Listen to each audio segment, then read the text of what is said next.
آج مکہ Royal clock tower مکہ کی modern identity ہے، شاید ایسی کوئی عمارت دوبارہ نہ بنے۔ یہ واحد ٹاور ہے جو دنیا کے مسلمز کو اپنا ٹائم سگنل دیتا ہے، یونٹی کی اور سمبل کی۔ ویسٹرن ورلڈ میں یہ کم جانا جاتا ہے، لیکن شاید یہی اس کی خوبصورتی ہے۔ آج کی ماڈرن آرکیٹیکچر میں بلڈنگز میڈیا پر ٹرینڈنگ ہوتی ہیں اور 1 مہینے بعد کوئی یاد نہیں رکھتا۔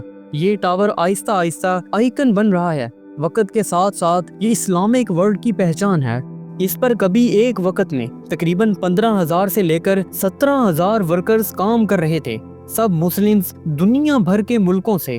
ہر ملک کا اس ٹاور سے کوئی نہ کوئی کنیکشن ضرور ہے۔ اگر میں اپنی رائے دوں تو یہ میرے لیے صرف ایک بگ کلاک نہیں، اس نے ہمیں نئی مٹیریلز، ٹیکنالوجیز اور سپیس ایکسپلور کرنے کا موقع دیا۔ کئی لیڈ آرکیٹیکٹس نے یہ عمارت کبھی ریئل لائف میں دیکھی بھی نہیں۔ کچھ انجینئرز تو اتنے قریب گئے کہ نان مسلم ہونے کی وجہ سے ڈرائیور نے motor way per you turn مار کر واپس باہر نکال دیا۔ یہ ٹاور اتنا بڑا ہے کہ اسے آپ 50 میل دور سے بھی آسانی سے دیکھ سکتے ہیں۔ آج سعودی عرب میں نئی میگا پروجیکٹس پلان ہو رہی ہیں، لائن سٹی، ڈیزرٹ اریناز، لیکن مکہ رائل کلاک ٹاور پہلا تھا جس نے دنیا کو دکھایا کہ امپوسیبل کچھ بھی نہیں۔ جو بھی آئے، یہ ٹاور اپنی جگہ ایک ٹاورنگ اچیومنٹ ہے اور ہمیشہ رہے گا۔